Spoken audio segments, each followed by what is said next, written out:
Bonjour à tous, bienvenue de retour sur Apprendre le français.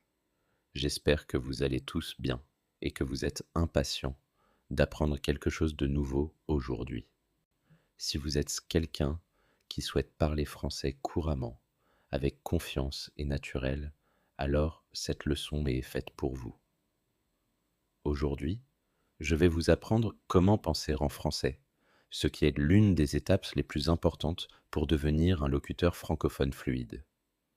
Nous savons tous combien il peut être frustrant de devoir s'arrêter et traduire des phrases de notre langue maternelle en français avant de parler. Cela nous ralentit, nous rend moins confiants et conduit souvent à des erreurs. Ne serait-ce pas incroyable si vous pouviez sauter ce processus de traduction et penser directement en français dès le début? Eh bien, je suis là pour vous dire que c'est possible. En suivant 4 étapes simples, vous pouvez entraîner votre cerveau à penser directement en français. Et croyez-moi, cela fera une énorme différence dans la manière dont vous parlez. Avant de commencer, n'oubliez pas de vous abonner à Apprendre le français si ce n'est pas déjà fait. De cette façon, vous ne manquerez aucune de nos leçons qui vous aideront dans votre parcours vers la maîtrise du français. Maintenant, passons à la leçon d'aujourd'hui. Comment penser en français? Étape 1. Penser en verbe. La puissance des mots d'action. La première étape pour apprendre à penser en français est de se concentrer sur les verbes. Les verbes sont les mots d'action dans une phrase. Ils décrivent ce qui se passe. Pourquoi commencer par les verbes? Parce que l'action est partout autour de nous. Et si nous pouvons penser à ce qui se passe en français, nous pouvons commencer à former des phrases dans notre tête plus rapidement. Prenons un exemple. Imaginez que vous vous promenez dans la ville de New York, précisément à Central Park. Vous voyez des gens partout, engagés dans des activités différentes. Que font-ils? Certaines personnes courent, d'autres parlent. Vous voyez un chien qui poursuit une balle et quelqu'un qui nourrit des pigeons. Ces actions sont décrites avec des verbes. Courir, parler, poursuivre, nourrir. En observant les actions autour de vous, vous pouvez commencer à y penser en français. Ce processus d'observation et d'identification des actions est quelque chose que vous pouvez faire partout.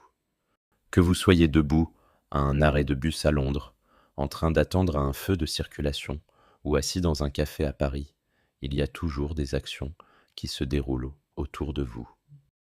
Par exemple, dans une rue animée de Tokyo, vous pourriez voir des gens marcher rapidement, quelqu'un en train de faire du vélo, ou un groupe d'amis qui rient. Vous pouvez noter mentalement ces actions en français. Marcher, faire du vélo, rire. Mais que faire si vous êtes chez vous, où il ne se passe pas grand-chose? Vous pouvez toujours pratiquer en imaginant des scénarios ou en utilisant des images. Par exemple, regardez une photo d'un pique-nique en famille. Quelles actions voyez-vous? Peut-être qu'ils mangent, jouent ou se détendent. Même quand vous êtes à l'intérieur, vous pouvez pratiquer en identifiant des actions, en pensant à ce que vous pourriez faire dans différentes situations. Imaginez que vous êtes dans votre cuisine. Vous pourriez cuisiner, nettoyer ou faire la vaisselle. Conseil de pratique. Réservez 5 à 10 minutes chaque jour pour vous entraîner à penser en verbe. Choisissez un endroit différent chaque jour et concentrez-vous sur les actions qui s'y déroulent. En le faisant régulièrement, vous entraînerez votre cerveau à penser aux actions en français, ce qui vous aidera à décrire ce qui se passe en temps réel. Étape 2. Pensez en nom. Nommez le monde autour de vous. Une fois que vous avez pratiqué à penser en verbe, il est temps de passer aux noms. Les noms sont des mots qui désignent des personnes, des lieux, des objets ou des idées. Tout comme les verbes, les noms sont partout. Tout ce qui vous entoure a un nom. Et si vous pouvez penser à ces noms en français, vous serez un peu plus proche de penser et de parler couramment. Prenons un exemple d'une autre ville. Imaginez que vous êtes à Sydney, en Australie, debout, près du célèbre opéra de Sydney. En regardant autour de vous, vous voyez le bâtiment, le port et de nombreux touristes en train de prendre des photos.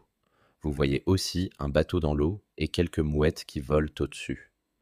Chacun de ces éléments est un nom. Bâtiment, port, touriste, bateau, mouette. Il est important de pratiquer en pensant au nom où que vous soyez. Si vous êtes sur un marché à Vancouver, au Canada, vous pourriez voir des fruits, des légumes, des épices et des vendeurs. Ce sont tous des noms qui décrivent les objets et les personnes autour de vous. Même si vous êtes simplement assis dans votre chambre, vous pouvez regarder autour de vous et identifier des noms. Par exemple, vous pourriez voir une table, une chaise, un livre et un ordinateur portable. Une autre excellente façon de pratiquer est de décrire ce que vous portez avec vous. Qu'est-ce qu'il y a dans votre sac? Peut-être avez-vous un téléphone, des clés et un portefeuille. Si vous pratiquez à nommer ces objets en français, cela deviendra, bientôt, une seconde nature. Avec le temps, cela vous aidera à penser plus vite et plus clairement en français. Conseil de pratique. Prenez quelques minutes chaque jour pour nommer les objets autour de vous en français. Que vous soyez à l'extérieur, chez vous ou même en voyage, défiez-vous à identifier tout en français. Par exemple, si vous visitez Barcelone, en Espagne, regardez autour de vous et nommez des choses comme les bâtiments, les vélos, les cafés et les touristes. Plus vous pratiquez cela, plus votre cerveau pensera automatiquement en français. Étape 3. Pensez en phrases. Connectez les verbes et les noms. Une fois que vous êtes à l'aise avec les verbes et les noms, il est temps de passer à l'étape suivante. Pensez en phrases. C'est là que vous commencez à combiner les verbes et les noms pour décrire ce qui se passe autour de vous en phrases complètes. À cette étape, il est important de commencer simplement. Ne vous inquiétez pas de faire des phrases longues et compliquées. Concentrez-vous simplement sur la création de phrases courtes et claires qui décrivent ce que vous voyez. Par exemple, si vous êtes au Cap, en Afrique du Sud, en train de regarder la montagne de la table, vous pourriez dire « Les touristes escaladent la montagne. Le soleil brille. Le vent souffle. » Ces phrases sont simples, mais elles vous permettent de pratiquer en pensant en phrases complètes. Imaginons maintenant que vous êtes à Toronto, au Canada, assis dans un parc. Que se passe-t-il autour de vous? Vous pourriez décrire la scène ainsi. Une famille fait un pique-nique. Les enfants jouent avec un ballon. Les oiseaux volent dans le ciel. Ces phrases sont courtes, mais elles décrivent efficacement ce qui se passe autour de vous. Au fur et à mesure que vous vous sentez plus à l'aise, vous pouvez commencer à allonger vos phrases. Par exemple, si vous êtes à Berlin, en Allemagne, et que vous vous promenez près de la porte de Brandebourg, vous pourriez dire « Un groupe de touristes prend des photos du monument. Certains d'entre eux écoutent leur guide, tandis que d'autres consultent leur carte. » Cette phrase combine plusieurs verbes et noms, donnant une description plus complète de la scène. L'objectif ici est de s'habituer à penser en phrases plutôt qu'en mots isolés. Cela vous aidera lorsque vous parlerez, car vous n'aurez pas à vous arrêter et réfléchir à chaque mot individuel. Votre cerveau formera automatiquement des phrases en français. Conseil de pratique. Chaque jour, prenez 10 à 15 minutes pour décrire votre environnement en phrases. Que vous soyez chez vous, au bureau ou en train de marcher dans une nouvelle ville, essayez de former des phrases complètes dans votre tête pour décrire ce qui se passe. Si vous êtes dans un café à Rome, en Italie, vous pourriez dire « Le serveur sert du café ». Deux amis discutent à la table voisine. Un couple lit le menu. Cette pratique rendra la pensée en français beaucoup plus naturelle. Étape 4. Penser en paragraphe. tout rassembler. La dernière étape consiste à passer de la pensée en phrase à la pensée en paragraphe.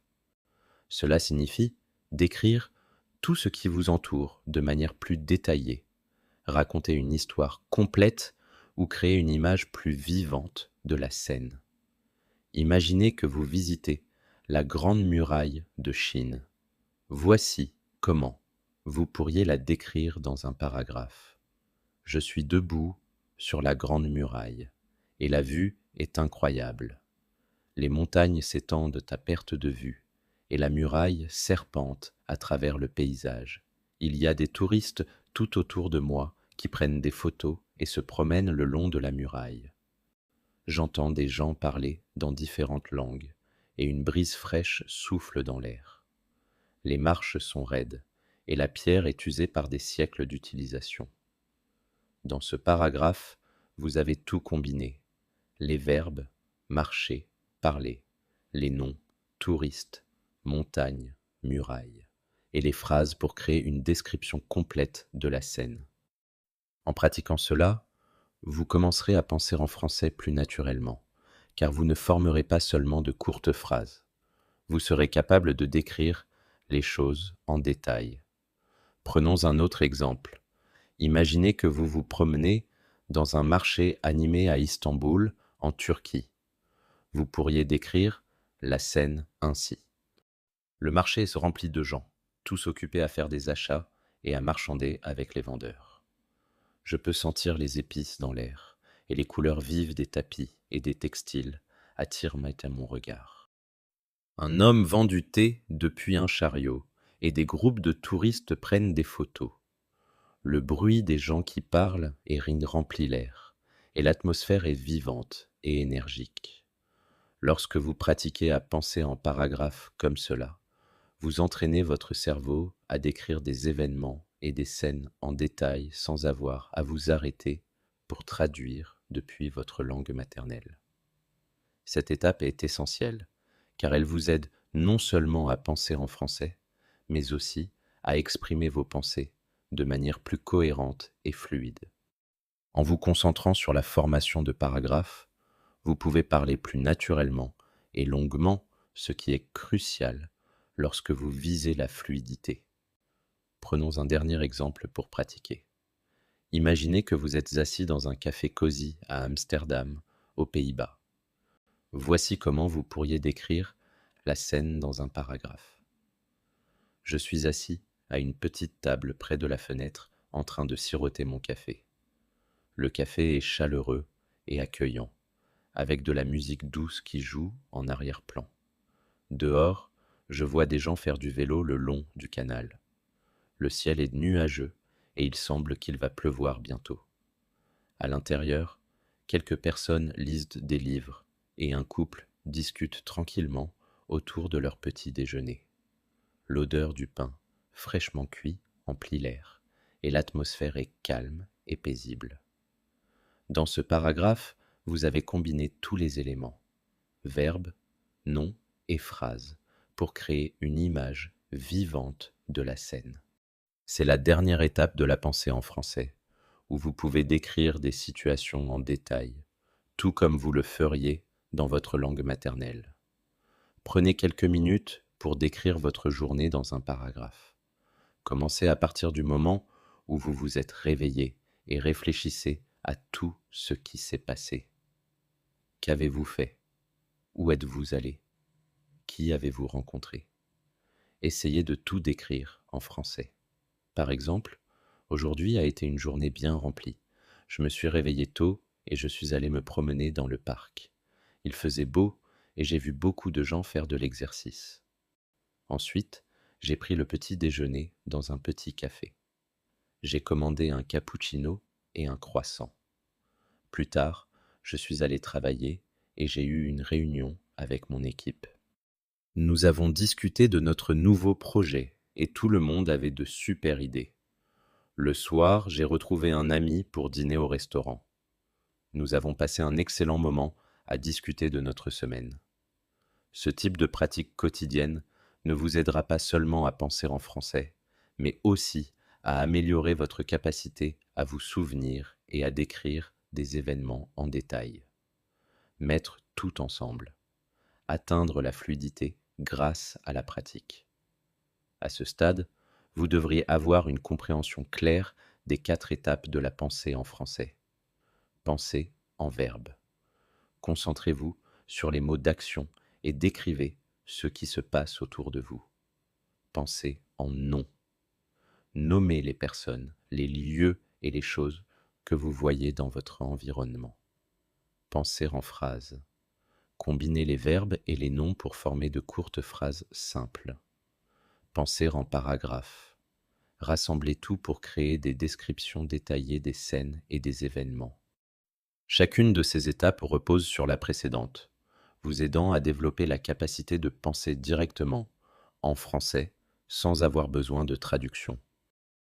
Il est important de pratiquer chaque étape régulièrement, car cela entraînera votre cerveau à traiter l'information en français plus naturellement. Pourquoi penser en français est essentiel pour la fluidité. Maintenant que vous comprenez les étapes, parlons de pourquoi cette méthode fonctionne. Lorsque vous commencez à apprendre le français, vous traduisez probablement depuis votre langue maternelle. C'est naturel, mais cela crée un retard dans votre expression. Au lieu de parler de manière fluide, vous devez faire une pause et réfléchir à ce que vous allez dire, ce qui peut vous faire sentir moins sûr de vous. En pratiquant la pensée en français, vous éliminez l'étape de traduction. Vos pensées se formeront naturellement en français, rendant votre discours plus rapide et plus fluide. Lorsque vous pouvez penser en français, il vous sera également plus facile d'avoir des conversations, d'exprimer vos idées et de répondre rapidement dans les discussions. Par exemple, imaginez que vous êtes à un entretien d'embauche à Londres et que l'intervieweur vous demande de décrire une situation difficile que vous avez rencontrée au travail.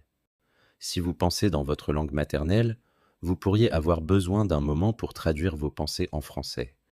Mais si vous vous êtes entraîné à penser en français, vous pouvez répondre immédiatement et avec assurance, sans hésitation. Il en va de même pour les conversations de tous les jours. Que vous soyez en train de discuter avec des amis, de faire une présentation ou même de commander à manger au restaurant, être capable de penser en français rendra le processus beaucoup plus fluide. Exercicez ce pratique pour vous aider à penser en français. Maintenant que vous avez appris les 4 étapes, voici quelques exercices pratiques que vous pouvez faire pour améliorer votre capacité à penser en français. Observation quotidienne. Consacrez 10 à 15 minutes chaque jour à observer votre environnement et à le décrire en français.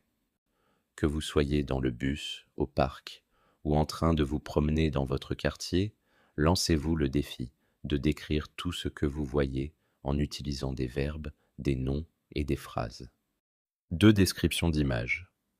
Trouvez une photo dans un magazine, sur un site web ou dans votre propre album photo. Regardez attentivement la photo et décrivez tout ce que vous voyez en français. Par exemple, si vous regardez une photo de plage, vous pourriez dire « Le sable est blanc et l'eau est d'une clarté cristalline. Il y a quelques personnes qui nagent et des enfants qui construisent un château de sable. Au loin, je peux voir un bateau qui navigue à l'horizon. » Écrire un journal. À la fin de chaque journée, écrivez une courte entrée de journal en français.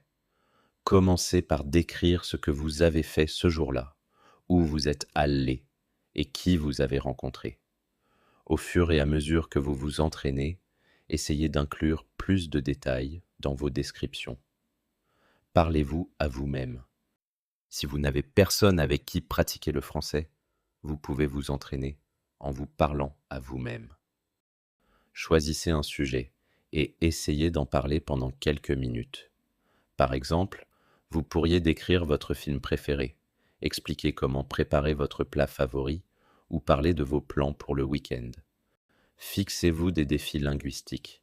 Défiez-vous de penser en français pendant de courtes périodes au cours de la journée. Par exemple, réglez un minuteur pour 5 minutes et engagez-vous à ne penser qu'en français pendant ce laps de temps. Augmentez progressivement le temps à mesure que vous vous sentez plus à l'aise. Pensée finale. La route vers la fluidité. Apprendre à penser en français est un voyage qui demande de la patience et de la pratique. Plus vous vous engagez avec la langue, plus il sera naturel de penser, parler et vous exprimer en français. En suivant les 4 étapes, les verbes, les noms, les phrases et les paragraphes, vous construirez une base solide pour atteindre la fluidité. Rappelez-vous, la clé du succès est la régularité. Pratiquez tous les jours, même si ce n'est que quelques minutes, et vous verrez des progrès au fil du temps. Il est normal de faire des erreurs en cours de route, mais ne laissez pas cela vous décourager. Chaque erreur est une occasion d'apprendre et de grandir. Alors, êtes-vous prêt à franchir la prochaine étape de votre apprentissage du français? Commencez à pratiquer dès aujourd'hui, et bientôt, vous penserez en français comme un locuteur natif. Merci de m'avoir rejoint dans la leçon d'aujourd'hui sur Apprendre le français. N'oubliez pas d'aimer cette vidéo, de vous abonner à notre chaîne et d'activer la cloche de notification pour ne manquer aucune de nos prochaines leçons. Continuez à pratiquer, restez curieux et on se retrouve dans la prochaine leçon.